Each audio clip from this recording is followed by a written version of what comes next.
अस्सलाम वालेकुम और खुशामदीद। मैं हूं फहद हुसैन। कल के प्रोग्राम में मैंने ये जिक्र किया था कि बहुत सारे ऐसे इश्यूज हैं जो आमतौर पर पाकिस्तान में आजकल हेडलाइंस की जीनत नहीं बनते, लेकिन उसका ये मतलब नहीं कि वो उतने अहम नहीं हैं।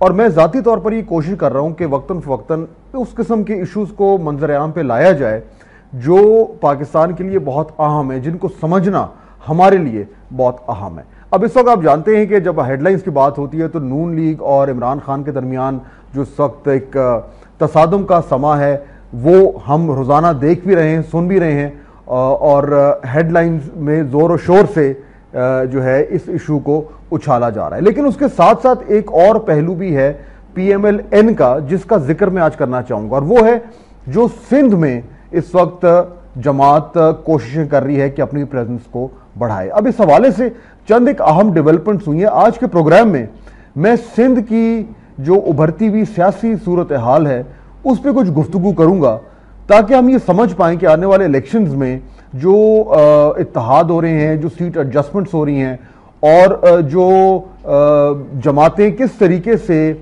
इन इलेक्शंस में अपने आप को, अपनी पोजीशन को मुस्तहकम करने में जो है वो कोशिशें कर रही हैं।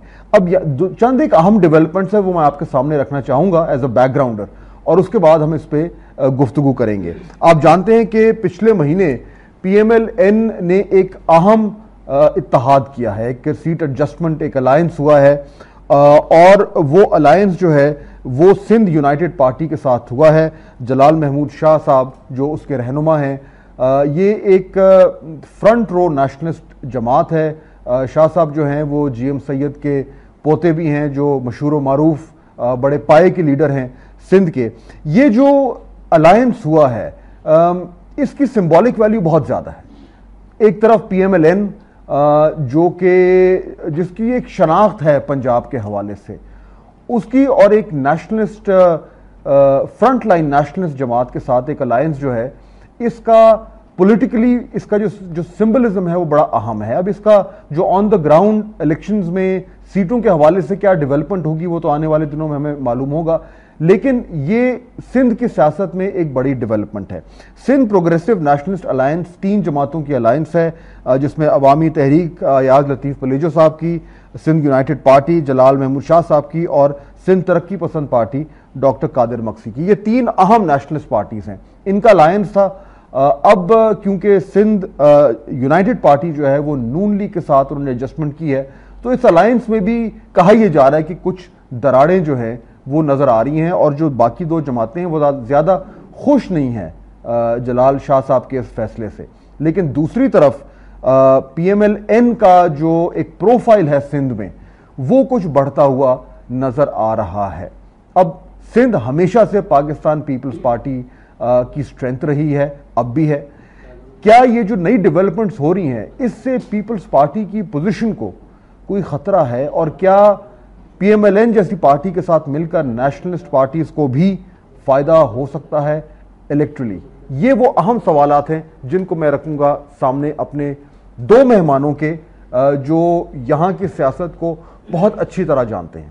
तारुफ कराता हूँ, मेरे साथ मौजूद हैं जनाब नवाब यूसुफ तालपुर साहब, पाकिस्तान पीपल्स पार्टी के मरकजी रहनुमा हैं, MNA हैं, NA 228 उमरकोट से, साबका वफाकी वजीर भी रह चुके हैं, और 85,000 वोट लेकर ये 2008 के इलेक्शंस में कामयाब हुए थे। बड़ा तवील इनकी वाबस्तगी है पाकिस्तान पीपल्स पार्टी से। उनके साथ तशरीफ रखते हैं जनाब जलाल महमूद शाह साहब, सिंध यूनाइटेड पार्टी के रहनुमा हैं, साबिक डिप्टी स्पीकर भी हैं सिंध असेंबली के, और जैसा कि मैंने पहले कहा कि सिंध की नेशनलिस्ट पार्टीज की सियासत में फ्रंट लाइन के लीडर हैं, और इन्होंने ही PMLN के साथ सीट एडजस्टमेंट एक इत्तेहाद जो है वो कुछ ही दिन पहले किया है। बहुत शुक्रिया आप दोनों का। नवाज साहब आपसे अगर बात मैं शुरू करूं, ये जो अलायंस हुआ है और जिस तरीके से PMLN जो है वो कोशिश करके सिंध में कुछ अपनी इनरोड्स बना रही है, इससे पाकिस्तान पीपल्स पार्टी को कुछ खतरा महसूस हो रहा है? बिस्मिल्लाहिर्रहमानिर्रहीम। जहाँ तक इस अलायंस का ताल्लुक है तो मेरी नज़र में ये एक अच्छी बात है। अच्छा। कि एक किस्म की दूरी महसूस की जा रही थी मुख्तलिफ जो प्रोविंसेस है उसके बीच में।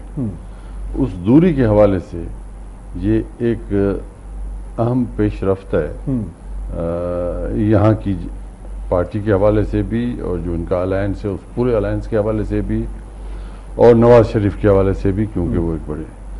अब आपकी जो दूसरी गुफ्तगू जो आपने की कि पीपल्स पार्टी को कोई नुकसान दे सकते हैं या नहीं, अब ये इलेक्शन, पहली इलेक्शन हमको देखना पड़ेगा कि क्या कुछ होता है, वरना आज तक सिंध में जो भी इलेक्शन हुआ है, जितने भी इलेक्शन हुए हैं, 4 इलेक्शन तो मैंने कंटेस्ट किए हैं, यहां 2 चीजें होती हैं, pro peoples party vote, anti peoples party vote. हमेशा से ऐसा? हमेशा से, पहले दिन से लेके pro peoples party vote, anti peoples party vote. तो उसमें बाय एंड लार्ज शाह साहब की जमात तो अब बनी है, पहले ये जितनी जमातें होती थी बाय एंड लार्ज वे उनके साथ आपस में इनका अलायंस होता था। लेकिन उस वक्त की सूरत हाल में और आज की सूरत हाल में, उस वक्त की मीडिया में और मीडिया की अप्रोच में और आजकल की मीडिया में जो इनलाइटमेंट आई है सारे लोगों के अंदर, तो उसमें दोनों तरह के पॉइंट ऑफ व्यूज रखे जा रहे हैं। और सबसे अच्छी बात यह नजर आ रही है कि एक तो इलेक्शंस के हवाले से जो इलेक्शन कमीशन बनी है वो न्यूट्रल है। ये हमारी बुनियाद भी थी, हम चाहते थे पाकिस्तान पीपल्स पार्टी, और उसके साथ हम ये भी चाहते थे कि न्यूट्रल ये भी हो और उसके साथ वोट कोई ना रहे। हुआ यह है कि जितनी भी इलेक्शंस आज तक हुई हैं उसमें पीपल्स पार्टी का वोट जो है वो रिकॉर्ड कम रहा है, क्योंकि वो देहातों में है, दूर दराज इलाकों में है, उनके पास आईडी कार्ड्स नहीं होते थे। अब अल्लाह की मेहरबानी से हर एक के पास आईडी कार्ड है। उसके अलावा जो वोटिंग की डबलिंग्स थी, 2-2, 3-3 वोट थे, वो भी कट चुके हैं। मैं आपको अपने हल्के का एक सिंपल सा एग्जाम्पल दूं कि हमारे यहाँ 4 लाख वोट थे। मैं समझता हूं कि 30 से 40 हजार वोट नए इंदराज हुए हैं, जो एक तो 18 साल से बड़े और दूसरे जिनके पास आइडेंटिटी कार्ड्स नहीं थे। ये क्यों हुए हैं? इसमें definitely Benazir income support programme ने बड़ा वाइटल रोल प्ले किया है कि उन लोगों को चाहिए, इसलिए उन लोगों ने ये किया। तो उसमें ये बेहतरी हुई है जहां तक पाकिस्तान पीपल्स पार्टी का ताल्लुक। अच्छा, अगर बेहतरी हुई है शाह साहब, तो अब पहला सवाल तो ये उठता है कि एक तरफ आपकी जमात, आपकी अपनी सियासत किसी से ढकी छुपी नहीं है, आपकी अपनी डिमांड्स हैं ऑटोनॉमी के हवाले से। दूसरी तरफ नवाज शरीफ, जिसको पीपल्स पार्टी हमेशा से कहती रही कि ये पंजाब का लीडर है, ये पंजाब की पार्टी है, ये जो मिलाप हुआ है इसकी बुनियादी वजह क्या है? आपको क्या फायदा होगा इससे? देखिए, पहली बात तो ये है, आप बिल्कुल सही कर रहे हैं, क्योंकि हम एक नेशनलिस्ट बैकग्राउंड वाले भी हैं, नेशनलिस्ट पार्टी हैं। हाँ। हम national democratic party, Sindh united party है। हम समझते हैं कि पाकिस्तान जो बुनियादी तौर पे कसीरुल कौमी मुल्क था, उसको मिलके एक कौम की तरफ बढ़ना था। लेकिन चूंकि मुल्क बनने से लेके अब तक ऐसे इक़दामात किए गए जिससे वो कौम नहीं बन सके, बल्कि कौमियतों के दरमियान टकराव हुआ। जैसे सिंध के दरमियान टकराव हुआ, पंजाब के दरमियान टकराव हुआ, अभी तकरीबन छोटे सूबे सब पंजाब की तरफ वर्सेस पंजाब में, ये एक रही है। हकीकी पाकिस्तान फेडरेशन नहीं बन सका। सिंध यूनाइटेड पार्टी का भी नजरिया फेडरेशन का है, लेकिन हकीकी फेडरेशन मरकजी, अमूमन ये कहा जाता है कि जी ये एक मजबूत मरकज से एक मजबूत पाकिस्तान है, हम इससे कतई तौर पे इसके हक में। लेकिन नून लीग ने आपको क्या गारंटी? नून लीग, देखिए गारंटीज ये हैं कि नून लीग की मेजॉरिटी रिप्रेजेंट करती है पंजाब से। मियां साहब भी करते हैं, और सारे पाकिस्तान की कौमियतें हैं और जो सूबे हैं वो नालान हैं पंजाब से।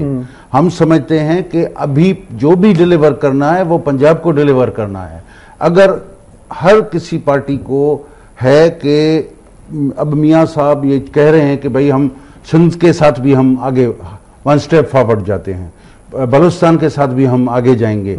हम कहेंगे कि भाई आप ऑटोनॉमी के हवाले से, तो हमने उनको कहा कि भाई हमारी जो सिंध यूनाइटेड पार्टी है वो फोकस्ड ऑन प्रोविंशियल ऑटोनॉमी है, लेकिन जो प्रोविंशियल ऑटोनॉमी का 18th अमेंडमेंट वाला, ये इसको हम ना काफी समझते हैं, ये 73 का है। एक बड़ा सवाल ये बनता है कि सिंध का मुकदमा तो हमेशा पाकिस्तान पीपल्स पार्टी ने लड़ा है, या वो कहते हैं। देखें, तो आप उनकी बजाय आप नून लीग की तरफ जा रहे हैं। यही तो बात है। बदकिस्मती हमारी तो ये है कि हमारी रिप्रेजेंट करती है पीपल्स पार्टी सिंध के वोटर्स को। हाँ। ये एक हकीकत है, लेकिन फेडरेशन के अंदर वो उसकी बिल्कुल नुमाइंदगी नहीं कर पाती। यही मसला है हमारे यहाँ। यानी जब सेंटर में जाती है पीपल्स पार्टी तो वो सिंध का मुकदमा नहीं लड़ सकती। नहीं, वो सेंटर का रिप्रेजेंटेटिव बन जाती है, सिंध का रिप्रेजेंटेटिव। अभी मैं एनएफसी का बताऊं, एनएफसी में ऐसे किया, कायम अली शाह साहब ऐसे चुप बैठे हुए हैं। और इवन जो एनएफसी का इशू तय हुआ था, एनएफसी में एक मैं पॉइंट को सिर्फ बताता हूं तो आप उससे अंदाजा समझ। यानी खैबर पख्तूनख्वा वालों ने कहा जी गुज़श्ता 15 साल से हमारे इलाके में जंग है, जंग की कैफियत से हमारी ये डिस्ट्रॉय हो गई है, ये वो ये, और उसलिए फेडरल डिविजिबल पूल से पहले 1% पूरा हमें दिया जाए। तो विदाउट डिस्ट्रीब्यूशन 1% उन्होंने, सिंध ने बड़ी सखावत करके दिया। भाई पूरे पाकिस्तान से जो इन्फ्लक्स हो रही है वो सिंध में हो रही है, हमारे रिसोर्सेज पे हो रही है, सब चीजें हुई हैं। भाई आपने क्या लिया? नहीं जी, हम तो सखावत करके दिया है। लेकिन तो हम तो कहते हैं कि भाई न मरकज में, न सूबों को सही रिप्रेजेंट करती है पीपल्स पार्टी, न मरकज में करती है। लेकिन ये जो पॉइंट है नवाब साहब इनका, ये इसमें एक ये भी तो पहलू है ना कि ये अगर पाकिस्तान पीपल्स पार्टी सिंध में कुछ और है और सेंटर में कुछ और है, तो यही उसकी कामयाबी है। और ये जानबूझ के कर रहे हैं कि सेंटर में वो एक फेडरलिस्ट पार्टी लगे और सिंध में सिंधियों से रिलेट कर पाए। ये जानबूझ के इस तरीके से पार्टी के फैसले करती है। यहाँ पर मैं आपसे सा इख्तलाफ रखूंगा कि सेंटर में एक पॉलिसी रखती है, प्रोविंस में दूसरी रखती है, ऐसी बात नहीं है। पीपल्स पार्टी की जो पॉलिसी है वो इधर भी वैसी है, उधर भी वैसी है, और एक ही किस्म सेंटर में, पंजाब में, सब में एक ही है।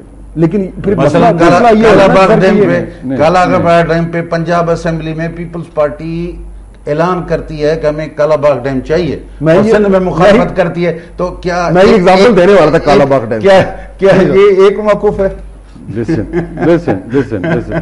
शाह साहब, जहां तक कालाबाग डैम का ताल्लुक है, जब भी कालाबाग डैम का इशू असेंबली में उठा है पिछले 8-10 साल में, तब हाउस डिवाइड हो जाता है, पंजाब के तमाम लोग एक तरफ हो जाते हैं, उनकी इंटरेस्ट में है।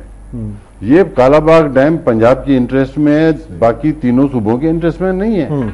लेकिन पीपल्स पार्टी में इतनी हिम्मत और जुर्रत थी कि बेनजीर ने वहां पर धरना लगाया और एक डिक्लेरेशन कर दी कि ये नहीं, और उसके बाद जो बेनजीर ने डिक्लेरेशन किए कालाबाग के खिलाफ, उस पर आज तक पाकिस्तान पीपल्स पार्टी खड़ी हुई है।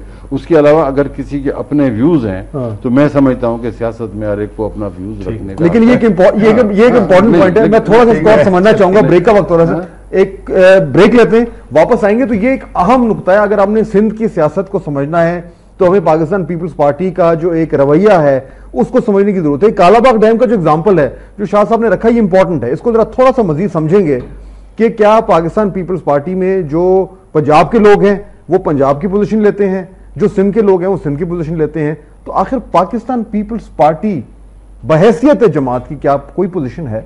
ब्रेक के बाद।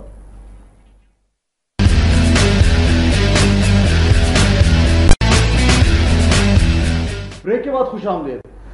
शाह साहब, ये जो बात हो रही है पीपल्स पार्टी की, ये एक्चुअली तजाद तो है, कालाबाग डैम के एग्जांपल लें, लेकिन मैं फिर से वही बात करूंगा कि ये पाकिस्तान पीपल्स पार्टी की स्ट्रेंथ है कि उसने इतनी बीच में लचक रखी हुई है कि पंजाब में वो पंजाब के लोगों को अपील करती है, सिंध में वो सिंध के लोगों को अपील करती है।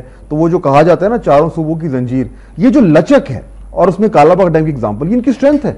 ये मैं कहता हूं यही लचक सिंध वालों के लिए भी रखें कि इनको ये मौक़िफ़, सिंध की इंटीग्रिटी का सवाल जब आता है नेशनल असेंबली के इशू पे, तो इनकी तो हाथ पांव जंजीरों में बांध देते हैं कि पहले तो यहां तक 20th अमेंडमेंट में ला रहे थे कि creation of a new provinces पे, अब भी उन्होंने ये लचक, हम पंजाब अपनी मौकूफ करे तो ये सिंध के मेंबरान को भी कम से कम नेशनल असेंबली के जो मेंबरान हैं उनको भी फ्री छोड़ा जाए, जो भी सिंध का मौकूफ है वो अपना रिप्रेजेंट तो करे ना। इनके एक के हाथ बांध देते हैं, दूसरे के हाथ खोल देते हैं। अगर दो आपस में लड़ रहे हैं, अगर मैं एक के हाथ पकड़ लूं तो वो दूसरा तो मार देगा ना। लेकिन उसके बावजूद वोट ले रहे हैं, उसके बावजूद वोट ले रहे हैं। वो वोट पॉलिटिक्स है, वो अलग है। इस वक्त मुकम्मल तौर पे सियासी निज़ाम मुनक़ता हो गया है और करप्शन खुल गई है। 5-5 हजार 10-10 हजार वोट दे रहे हैं लोगों को। अब लोट अभी तो यहाँ हुआ कि जी सिंध के बारे में बात कर रहे हैं। मैं सिंध के अभी मैं देखो मैं इधर रहता हूँ तो इसलिए मुझे ये पता है। मैं और इलाके को अभी रिप्रेजेंट नहीं कर रहा हूँ, मैं जानता हूँ अपने इलाके में।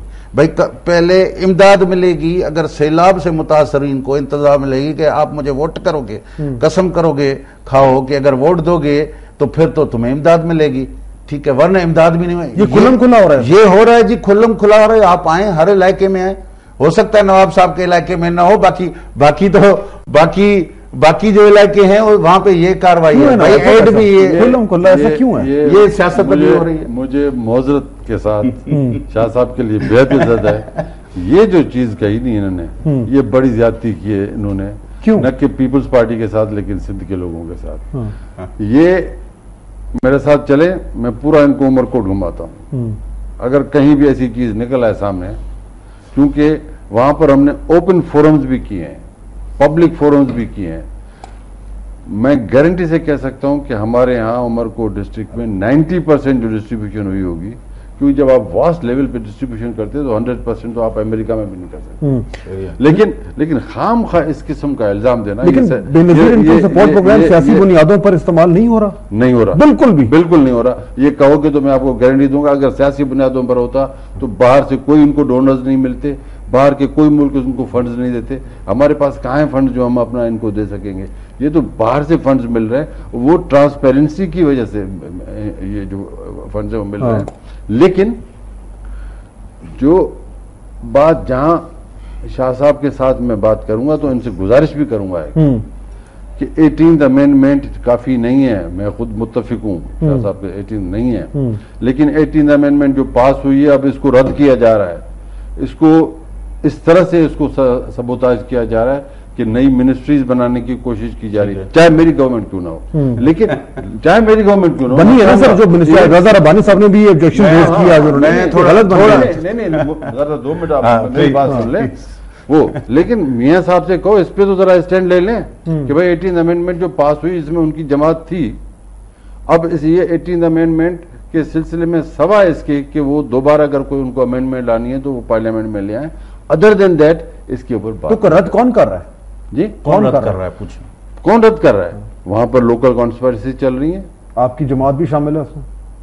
सब शामिल है। उन्होंने पीएमएलक्यू को मिनिस्ट्रियां देनी थी, मिनिस्ट्रियां बनानी पड़ गई। जितना वेस्टेड इंटरेस्ट है नहीं, जितना वेस्टेड इंटरेस्ट है, जो रुकावट था 18th अमेंडमेंट में, वो सारे का सारा वेस्टेड इंटरेस्ट इस वक्त उसमें एक्टिव है कि जो 18th अमेंडमेंट है उस पर ये नहीं होना चाहिए। जनाब अगर उसमें मैं थोड़ा अभी अब 18th अमेंडमेंट का इशू है तो अभी इसी पे बात करते हैं। 18th अमेंडमेंट के तहत इन्होंने कोई 17 सब्जेक्ट्स जो हैं डिवॉल्व करने थे फेडरल गवर्नमेंट से प्रोविंशियल गवर्नमेंट को। 17 सब्जेक्ट्स में छोटे एक सब्जेक्ट में छोटे आइटम है। उसमें 200 आइटम के लगभग इन्होंने एक कैबिनेट मीटिंग के जरिए आइन की उस 18th अमेंडमेंट के खिलाफ डिसीजन गिलानी साहब की वजारत के नीचे किया गया। कहें तो मैं नोटिफिकेशन मेरे पास पड़ा हुआ है जो, तो ये क्या है? आप तो खुद कर रहे हैं, गवर्नमेंट भी इनकी है, कर भी ये रहे हैं। क्यों? अच्छा क्या थी सर? मैं वही तो बात है, वो तो ये बता देंगे ना जी, हुकूमत बताएगी ना क्यों किया है। अभी हुकूमत रो रही है, रज़ा रब्बानी साहब इसके सरबराह थे, हमें बहुत अच्छा है, बहुत उन्होंने डेलिब्रेशंस की, बहुत मेहनत करके ये किया। लेकिन पहले दिन से अब जब हुकूमत जाने वाली है, अब उनको याद आया कि जी ये इस पे ये हुआ रहा है। भाई आपने जो भी चीजें ना डिवॉल्व की, फाइनेंशियल रिसोर्सेज भी करें, मिनिमम तरीन जो करें। भाई नेचुरल रिसोर्सेज का आपने कहा कि ये 50% प्रोविंसेस को देंगे, क्या पहले दिन से आपने अमल किया? नहीं किया। उसके बाद आपने लेकिन जो बुनियादी तौर पर तरमीम है सर, उसको तो आपने वेलकम किया है ना। बुनियादी तौर पर जो उसका 18th अमेंडमेंट रूह को है, हम वेलकम कहते हैं, लेकिन हम कहते हैं ये नाकाफी है। क्यों, इससे क्या आगे उसमें क्या रह क्या गया सर? अब मतलब अब मियां साहब से आपकी बात हुई होगी, जी हाँ। मियां साहब क्या कह रहे हैं कि हाँ जी आप दुरुस्त कह रहे हैं, हम इसमें देखें, मजीद और डिवॉल्व करेंगे? मियां साहब और पीपल्स पार्टी, मियां साहब कह रहे हैं कि हमने खुल के, पीपल्स पार्टी ने जो कहा, हमने उनको 18th अमेंडमेंट में हमने कहा हम आपको सेकंड करते हैं, लेकिन हमने उनको कहा कि सिंध के लोग ये जो आप 18th अमेंडमेंट जिसको कह रहे हैं सफिशिएंट, इससे मुतमईन नहीं है, न ही बलोचिस्तान के लोग इससे मुतमईन हैं। अभी भी बेशक अभी तो कहें कि जो हमारा अभी एतराज ये है कि भाई 18th अमेंडमेंट इन्होंने पास कराई है, जो 17 सब उसको तो फुली करें। एक आइन में लिखी हुई चीज को एक कैबिनेट की मीटिंग, लेकिन ये इलेक्शन इशू बनेगा, देखें आप इसको बनाएंगे इलेक्शन इशू है, लेकिन सिंध के, मैं कहता हूं कि नवाब साहब सिंध के रिप्रेजेंटेटिव हैं और पीपल्स पार्टी के हैं, हम मानते हैं ये बिल्कुल है, लेकिन इससे ज्यादा ये है कि सिंध के लोगों के ये इलेक्टेड ये मेंबर हैं, इन पे फर्ज होता है कि कम से कम उनकी पार्टी ने जो कहा है, जो 18th में अमेंडमेंट में आइन में किया है, उस पे सोल एंड स्पिरिट में, लेटर एंड स्पिरिट में जो है ना, आप उस पे कहें भाई इस पे अमल दरामद करें। चलें, आप इससे आगे नहीं कहें, ये आपकी पार्टी का इश्यू, मैं ये कह रहा हूं। इत्तेफाक है आपको? न कि मुझे इससे इत्तेफाक है, लेकिन I am struggling for that. I am on record in the national assembly, in the parliament, in my standing committees.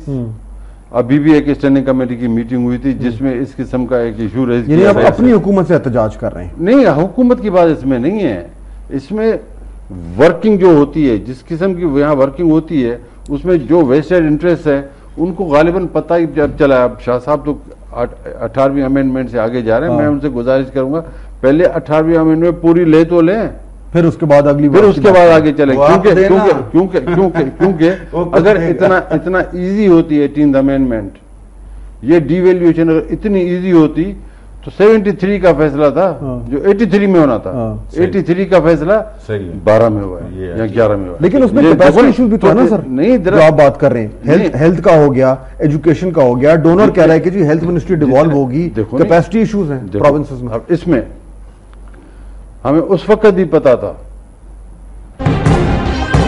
आज करने की कोशिश करेंगे जो कर रही हैं, जैसे शाह साहब कर रहे हैं, मैं उनसे मुत्तफिक हूं।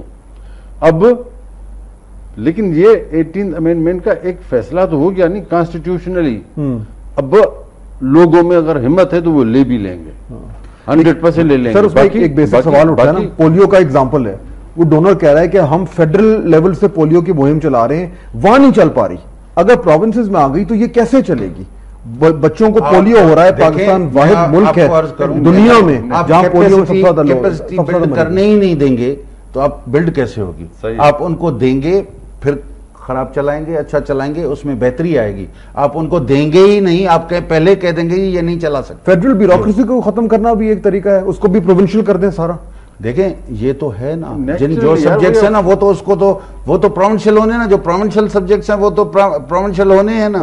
तो उसको वो देखिए, अभी भी हम तो, हमारी जो पार्टी का जो अपना मौक़िफ़ है, वो मैं नहीं कहता हूं कि ये इनके पार्टी का है या मुस्लिम लीग का है, हम तो कहते हैं कि भाई फेडरल सब्जेक्ट्स को चलाने के लिए फेडरल ब्यूरोक्रेसी होनी चाहिए, प्रोविंशियल सब्जेक्ट्स को चलाने के लिए प्रोविंशियल ब्यूरोक्रेसी होनी चाहिए। ठीक है, जो through Sindh public service commission के फेडरल ब्यूरोक्रेसी कम होनी पड़ेगी। हाँ, क्योंकि सब्जेक्ट ही कम रहेंगे और प्रोविंशियल को बढ़ाना पड़ेगा। जी हाँ, बढ़ाना पड़ेगा और उनमें कैपेसिटी बिल्ड करनी होगी। फेडरल ब्यूरोक्रेसी को हाथ कौन डालेगा सर?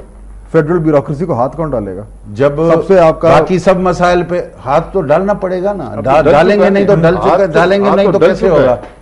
हाथ तो डल चुका है उनमें, ये रेजिस्टेंस है और रेजिस्टेंस को भी इंशाल्लाह फेस कर लेंगे। अगर मेरी अर्ज ये है आज नहीं कि आप तो सियासी बुनियादों पे उनको ताकत न दें तो वो इतने ताकतवर नहीं बन सकते। जैसे मैंने आपको कहा कि 18th अमेंडमेंट के बाद जनाब यूसुफ रजा गीलानी ने एक कैबिनेट की मीटिंग की और उसमें डिसीजन किया। सही, आइन के बाद आगे चलना चाहता हूं। नहीं, आइन आपने उनको ताकत दे दी कि एक सेकेंड, उसने चलो एक काम किया जो गलत काम था, अनकॉन्स्टिट्यूशनल था, अनकॉन्स्टिट्यूशनल, लेकिन अनकॉन्स्टिट्यूशनल काम नहीं रहेगा।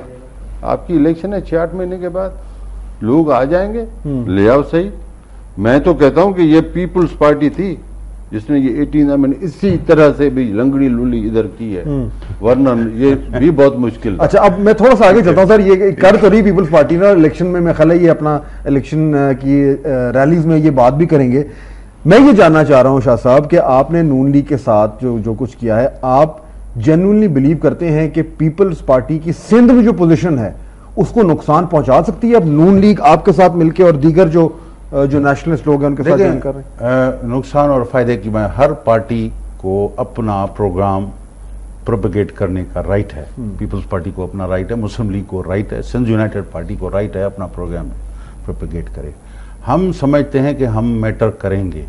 अब कितना करेंगे, मैं दावा बहुत बड़ी कर ही नहीं रहा हूं। हमारी एक छोटी पार्टी है, लेकिन हम इसमें एंटर जरूर होंगे।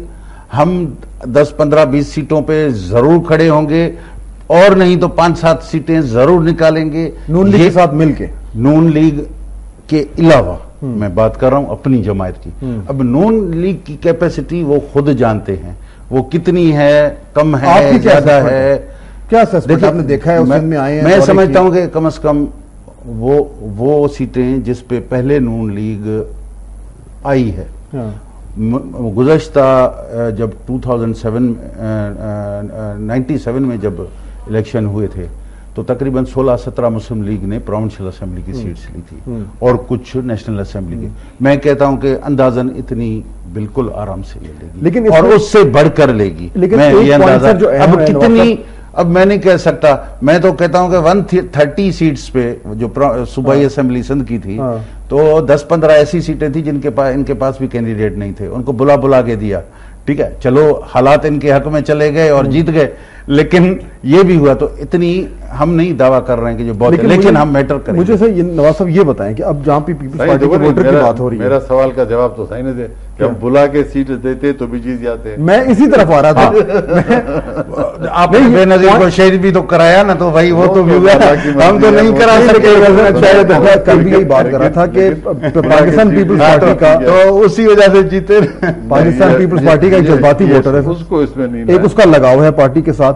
कल के प्रोग्राम में ये बहस हो रही थी कि जी वो अब हालात तब्दील हो गए हैं। जो 70 की दिहाई में पीपल्स पार्टी का के वोटर का जमात से रिश्ता था, वो अब तब्दील होता जा रहा है। लोग पढ़ लिख गए हैं, नौजवान ऊपर आ गए। सिंध के हवाले से नवाब साहब मुझे ये बताएं कि अब चाहे आपकी पार्टी की जो गवर्नेंस है उसने सारे रिकॉर्ड तोड़ दिए हैं, बुरा हाल है जमात का, लेकिन उसके बावजूद इन सिंध एग्रीड, उसके बावजूद होगा। ये जो मर्जी जोर लगा लें मियां साहब, जो मर्जी प्रोग्राम ले आए, वाटर रिकॉर्ड पे बात हो जाए, ऑटोनॉमी पे बात हो जाए, वो जज्बात का रिश्ता। मेरी नजर में अभी तक सिंध के लोगों के पास कोई दूसरा ऑप्शन ही नहीं है। उनको फिर भी अगर थोड़ी बहुत कहां से रिलीफ मिलेगा, थोड़ा बहुत, तो इसी जमात से मिलेगा। अगर काश के सिंध गवर्नमेंट पीपल्स पार्टी की कुछ खिदमत करती पार्टी की, तो ये पार्टी पता नहीं कहां पहुंचती। लेकिन उसके बावजूद आप ये कह रहे हैं कि वो वोटर तंग है, बुरा भला भी कहेगा, गाली भी देगा, लेकिन वोट आके पार्टी को देगा। बात सुनो, तंग है, किस हद तक तंग है? ये इतनी तंगी भी नहीं है वोटर को, लेकिन लॉ एंड ऑर्डर के हवाले से वो क्रिपल्ड है। जो मेन चीज है वो लॉ एंड ऑर्डर है। ठीक, लेकिन कहां जाएं? उन्होंने सबको आजमाया हुआ है, सबको देखा हुआ है। अब बाकी तो उसमें पता चलेगा ये कहां जाए। मैं सर ब्रेक ले लूं। मेरा एक यूसुफ साहब से एक सवाल है कि जब यही इसी चीफ मिनिस्टर को आपने 88 में नाहल करके उतारा दिया था, मोहतरमा ने उतारा, क्या वजह, क्या खुसूसियात थी इनमें कि फिर दूसरी मर्तबा इसको ले आए? इस सवाल का जवाब भी लेते हैं, ब्रेक का वक्त हो रहा है। बात हो रही है सिंध में पाकिस्तान पीपल्स पार्टी का वोटर जिसने जमात को कभी भी नहीं छोड़ा, क्या अब उसके पास ऑल्टरनेटिव हैं या अब भी वही होगा जो माजी में होता रहा है? ब्रेक के बाद।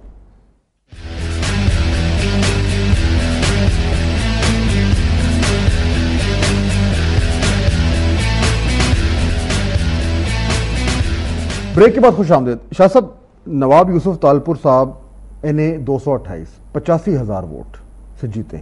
इनके साथ नंबर 2 जो था उसके 30,000 वोट थे। वो वोट इन्हीं को पड़ेगा, इनको अगर टिकट मिलता है। इनकी अपनी स्टैंडिंग भी है, जमात की भी है। सवाल वहीं घूम फिर के आता है, आपकी सियासत, आपके इश्यूज जितने भी स्ट्रांग हों, वोटर उनको रिसीव नहीं कर रहा, और अगर नून लीग भी साथ आ रही है, वो जो रिश्ता है पीपल्स पार्टी के वोटर का, उसमें कोई तब्दीली आई है? मेरे ख्याल में अब ये सही कह रहे हैं कि सिंध में उनके पास अल्टरनेट नहीं था। मेरे ख्याल में अभी अल्टरनेट बन रहा है। कौन? हम सिंध यूनाइटेड पार्टी भी है, मुस्लिम लीग भी है, और भी जमायतें आएंगी, ये आप देखिएगा। तो अल्टरनेट तो होगा। ये तो अब इनके ऊपर बुनियाद पे है कि अगर डिलीवरी सर्विस इनकी, अब इस पे मुकाबला होगा। पंजाब में है, सिंध में नहीं है।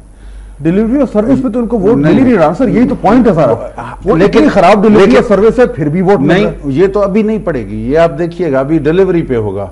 अगर नवाब साहब ने डिलीवरी अपने अवाम को अच्छी की होगी तो नवाब साहब जरूर इलेक्ट होंगे। अगर नहीं होगी तो पीपल्स पार्टी का नाहिल अभी इलेक्ट नहीं हो सकेगा, मैं आपको बता रहा हूँ। ये सही बात है? नहीं, देखो नहीं, naturally the candidate will matter. पहले हमारे साथ एक जरूर चीज थी कि बिलफर्ज मेरा हल्का ही ले लो। बड़ी शिकवा शिकायतें तो रहती हैं क्योंकि बड़ा हल्का होता है एमएनए का। मोहतरमा आती थी, जब वो यहां से रास्ता देके चली जाती थी तो लोग सब कुछ माफ कर देते थे। अब भी हमारी कायदत एक्टिव होगी और कहीं कहीं आएगी भी सही, लेकिन इतनी फ्रीली मूव नहीं कर सकेगी जितनी फ्रीली मूवमेंट पहले थी। क्यों? गालिबन बिकॉज ऑफ सिक्योरिटी इश्यूज। लेकिन मेन चीज यह है कि पार्टी की तंजीम, मैं अगर इस हद तक भी कहूं तो सही हूं, कम से कम सिंध में जो मैं देख रहा हूं नहीं, पार्टी का वर्कर बेचारा तबाह हो रहा है हमारा, और उसको कोई पूछने वाला नहीं है। साई ने बात की 18th अमेंडमेंट की, साई ने बात की एनएफसी अवार्ड की, मैं खुद अब उसमें ऐड करता हूं 91 अकॉर्ड की। ये तो चीफ मिनिस्टर का काम है नहीं, to take the issue and take a stand. कोई पेशरफ नहीं हुई, कोई किसी में पेशरफ नहीं हुई। वजह क्या है? वजह सिर्फ यह है कि वो यहां पर अपने उस सोच में इन्वॉल्व है कि यूसुफ टालपुर को कमजोर कैसे करना है, उमरकोट में इसके खिलाफ अफसर कौन से लगाने हैं, उसमें ये करना है। मतलब उसकी वजह इसके कि विजन हो, वो उसने अपने आप को महदूद कर दिया है। लेकिन सर चीफ मिनिस्टर सिंध तो सिंध के निजाम को नहीं चला रहे ना, यहाँ तो बहुत सारे पावर सेंटर्स हैं और सबसे ऊपर बड़ा पावर सेंटर इस्लामाबाद बैठा है। बिलाशक हो, लेकिन chief minister is chief minister and is the party chief also. He is responsible for everything. उसको चाहिए कि उस सूबे को सही रखे। मैं यकीन से कह रहा हूं कि पीपल्स पार्टी पहले से ज्यादा सीटें निकालेगी। पंजाब के खिलाफ जो हमेशा एक शिकायत रही है सिंध में शाह साहब, हमेशा से, बल्कि बहुत सारे लोगों की बशमूल आपकी जमात की सियासत की बुनियाद भी वो बनी कि मजहब ज्यादती हो रही है, वो जो शिकायत थी वो कम हुई है?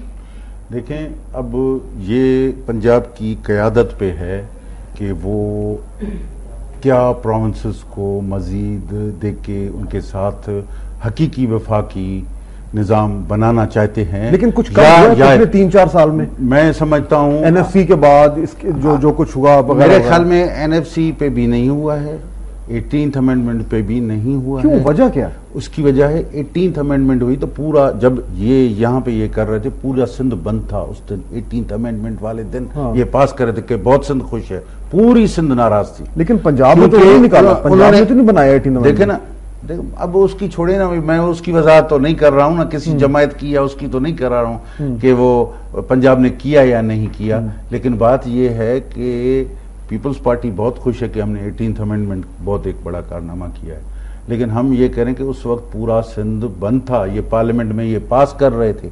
इसका मतलब है कि सिंध देख रहा था कि 18th अमेंडमेंट से आगे खुद मुख्तियारी की हद क्या है, वही देखना चाहते थे और समझते थे कि 40-50 साल के बाद ये हुई है, 40-45 साल के बाद हुई है ये, तो शायद कुछ पीपल्स पार्टी ले आएगी। ये तो वो 73 वाला ये खुद कर रहे हैं टालपुर साहब के, भाई ये तो 73 वाला हम ले आए हैं। थोड़ा सा मैं समझने के लिए मैं इसको एक और तरीके से सवाल पूछता हूं। जो एक आम सिंध का जो वोटर है, आम वोटर, उसको पंजाब के खिलाफ क्या शिकायत है? आप उससे मैं पूछूं, पंजाब की 2 शिकायत हैं। देखें, एक बुनियादी तौर पे वफाक का इशू है।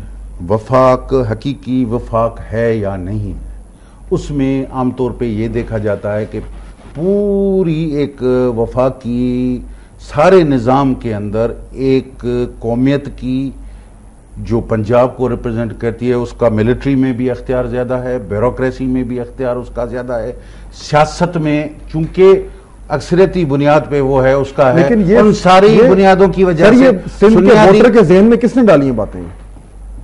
मैं भी डाल रहा हूं। हाँ? मैं भी डालना गलत कर रहे हैं फिर आप? मैं सही कह रहा हूं। सही कैसे नहीं, आप कैसे कहते हैं गलत कर रहा हूं? मैं ये कहता हूं कि भाई हकीकी तौर पे फेडरेशन नहीं है, ये एक कौम की दूसरों के ऊपर सुपरमेसी है। उसको आपको सिर्फ फौज भी आपकी है, आप जो भी चाहें तो ब्यूरोक्रेसी भी आपकी है, और आपकी जो चूंकि अक्सरियत में आप हैं तो उसकी बुनियाद पे भी आप हैं। तो जब तक अरेंजमेंट में आप वफाक की सब इकाइयों को बराबर नहीं बिठाएंगे, नहीं चलेगा। 5 साल से पाकिस्तान पीपल्स पार्टी की हुक्मरानी है, सदर साहब सिंध के हैं, स्ट्रॉन्ग सदर हैं, इसके बावजूद शाह साहब का जो ये नैरेटिव है ये अभी भी सही है, दुरुस्त है, या पुराने जमाने की बात है? देखो,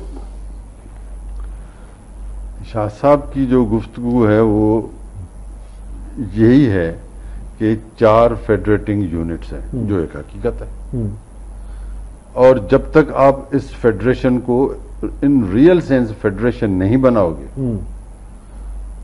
तो अभी तो ये सिलसिला चला आ रहा था नहीं, अब फिर शाह साहब भले मुझसे इख्तिलाफ 18th अमेंडमेंट से पहले, as if it's the unitary form of a government. अब आफ्टर द 18th अमेंडमेंट, क्योंकि मुझे तो ये याद नहीं है कि 18th अमेंडमेंट पास हो रही थी, मैंने तो लोगों को मिठाइयां बांटते हुए देखा था, लेकिन शाह साहब कह रहे हैं कि यहाँ पर एहतजाज भी हो रहे हैं। लेकिन पंजाब रूल कर रहा है इस मुल्क को, ये अभी तक बात दुरुस्त है सर? उसी दिन ये जो कहते हैं कि जी पंजाब इस मुल्क को चला रहा है, अभी भी बात दुरुस्त है? बात सुनो, एक प्रोविंस मेरे हिसाब से 53% है। तो मैंने एक जगह मीटिंग में कहा, मैंने कहा आप लोग 53% है, उन्होंने कहा नहीं हम 62% है। तो मेरे मुंह से निकलेगा 100% कब बनोगे?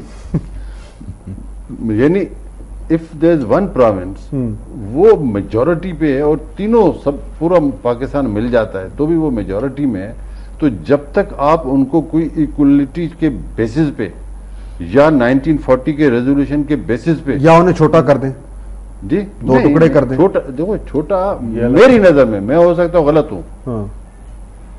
आपने अगर कौमियतों के बीच में हाथ डाला तो आप ये यूं समझ लो कि आग में आग डाला है। जो डिवीजन की बात कर रहे हैं हाँ, कि लसानी बुनियादों पर, लसानी बुनियादों पे या किसी भी बुनियाद पे कौमियतें हैं, वो हैं। ये कौमियतें पाकिस्तान बनने से पहले थी और इन्हीं कौमियतों ने फैसला किया कि मैं पाकिस्तान में आना। फेडरेटिंग यूनिट्स हैं, इन फेडरेटिंग यूनिट्स ने फैसला किया है। आप उस फेडरेटिंग यूनिट्स की हैयत को तोड़ेंगे, पूरा पाकिस्तान का पूरा स्ट्रक्चर, वफाक का स्ट्रक्चर डिस्टेबलाइज हो जाएगा। लेकिन ये जो शाह साहब आपका बात है पंजाब के हवाले से, आप मियां नवाज शरीफ के आप साथ बैठ गए, आपने उनको भी ये कहा कि जी देखें आप पंजाब से आपका जो है वो ताल्लुक है और आप लोगों की वजह से सिंध में पंजाब के खिलाफ जो है वो बड़ी तवील और गहरी शिकायत है। आपने मियां साहब को बोला, यकीन कहा, यकीन उन्होंने कहा कि हाँ मैं मानता हूं, हम मानता हूं, हम स्लोली ग्रेजुअली हम आगे बढ़ना चाहते हैं। हाँ। हम उनसे दोस्ती रखना चाहते हैं, जो नाराजगियां हैं हम उनको दूर करना चाहते हैं, ये उन्होंने कहा है। हाँ। तभी तो, ऐसे तो नहीं है, एक दिन की तो बात नहीं है कि हमने बस ऐसे करके यूं कर दिया। लेकिन कोई ऐसी, मतलब फॉर एग्जाम्पल आप 1991 के वाटर कॉड की बात कर रहे थे, वो मियां नवाज शरीफ ने किया जी, उसका क्रेडिट उन्हें मिला सिंध में? मेरे ख्याल में कि अब पाकिस्तान एक 45 में एग्रीमेंट हुआ था, ठीक है, उसके बाद पाकिस्तान बनने के बाद एक ही 1991 में अकॉर्ड हुआ था। इस वक्त हम ये कहते हैं कि भाई पाकिस्तान बनने के बाद जब सारे सूबों ने बैठ के उनके चीफ मिनिस्टर्स, उनकी सारी CCI, ये वो सारी चीजें जब इदारों ने किया है तो हमें उसको ऑनर करना चाहिए। लेकिन अफसोस ये है कि वो भी ऑनर नहीं हो पा रहा।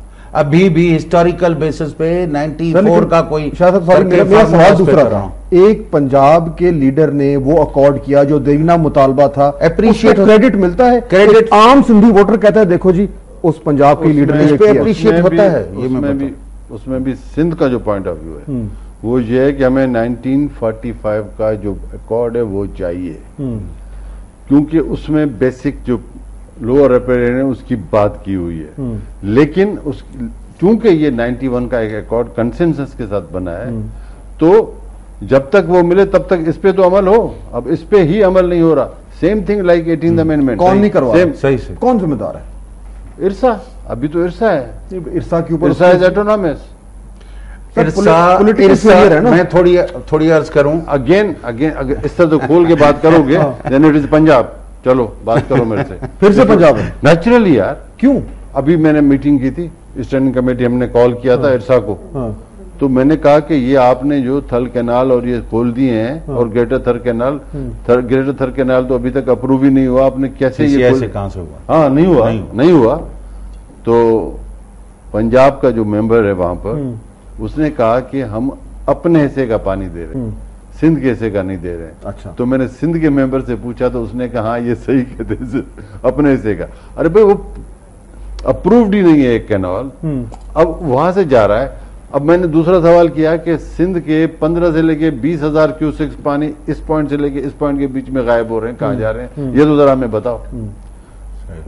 ठीक है, वो भी चीज नहीं। यानी ये वो इश्यूज हैं तमाम जो अभी भी आउटस्टैंडिंग हैं, ये फेलियर रिजॉल्व हो जाने चाहिए थे। इनमें तो इतने टाइम की जरूरत नहीं। इन चीजों को बैठ के रिजॉल्व करने की जरूरत है। और इसमें जो मैंने स्टार्ट लिया था कि मियां साहब ने ये एक अच्छा कदम किया है कि सिंध के लोगों के साथ एक वाबस्तगी रख के अब पंजाब के साथ एक अंडरस्टैंडिंग करेंगे और इन इश्यूज को रिजॉल्व कर देंगे। टाइम से खत्म हो गया। शाह साहब फाइनल वर्ड मुझे बता दें, अब जब ये इलेक्शन की कैंपेनिंग शुरू होनी है, जल्द से जुलूस शुरू होंगे, मियां साहब ने भी आना है, नून लीग के लीडर्स आएंगे, आपने उन्हें क्या तजवीज दी है कि जब वो यहां पे आए क्या बात करें? दो तीन अहम चीजें हमने तीन देखे, हमारे जो तीन नुकात हैं अहम हैं। नंबर पहला है मजीद प्रोविंशियल ऑटोनॉमी 18th अमेंडमेंट से आगे। नंबर 2 इशू है कि 91 के अकॉर्ड को लेटर एंड स्पिरिट में अमल दरामद कराना होगा अगर मुस्लिम लीग आएगी तो। नंबर 3 है कि इंटीग्रिटी ऑफ सिंध की सालमियत को यकजा रखेंगे और इसके लिए ये तीन बुनियादी नुकात हैं। बाकी गुड गवर्नेंस ये वो अलग इशू है। मियां साहब ने इत्तेफाक किया, मियां साहब ने इत्तेफाक किया है, रिटर्न में इत्तेफाक किया है। अच्छा ठीक है, तीन नुकात। डॉक्टर कादिर मक्सी और अयाज लतीफ पलेजो साहब को भी साथ नून लीग की तरफ लेके आएंगे? ये अभी चूंकि इंडिविजुअली हमने, हमारा एक सपना था उसमें हमने रखी थी बात। उन्होंने कहा कि इंडिविजुअली जो भी बात करे तो वो, लेकिन आप पूरी कोशिश कर रहे हैं कि हो जाए। हम अगर उन्होंने कहा तो फिर हम पहल करेंगे, अगर उन्होंने नहीं कहा तो फिर लेकिन ये national Sindh progressive national alliance जो है ये अब देखिए फारग हो चुका है। नहीं, ये नहीं है। हमने उसमें एक उसूली फैसला किया था कि हम एक दूसरे के खिलाफ कभी भी उम्मीदवार खड़े नहीं करें। और ये अभी भी कायम है, इस पर कायम है, अभी भी कायम। ठीक है, बहुत शुक्रिया दोनों मेहमानों का, आपने मुझे ज्वाइन किया। सुन रहे थे, सिंध में बड़ी ही दिलचस्प सूरत हाल, सियासी सूरत हाल जो है उभर के सामने आ रही है। बहुत अहम है हम सब के लिए इसको समझना, क्योंकि आने वाले इलेक्शंस में सिंध में PMLN की एंट्री, नेशनलिस्ट पार्टीज की सियासत और पाकिस्तान पीपल्स पार्टी का अपने जो होम बेस है उसका तहफ़्फ़ुज़ करना, ये वो बड़े सवालात हैं जिनके जवाब हमें इस इलेक्शन में बिल्कुल वाज़ेह तौर पर मिल जाएंगे। फहाद हुसैन को इजाज़त दीजिए, अल्लाह हाफ़िज़।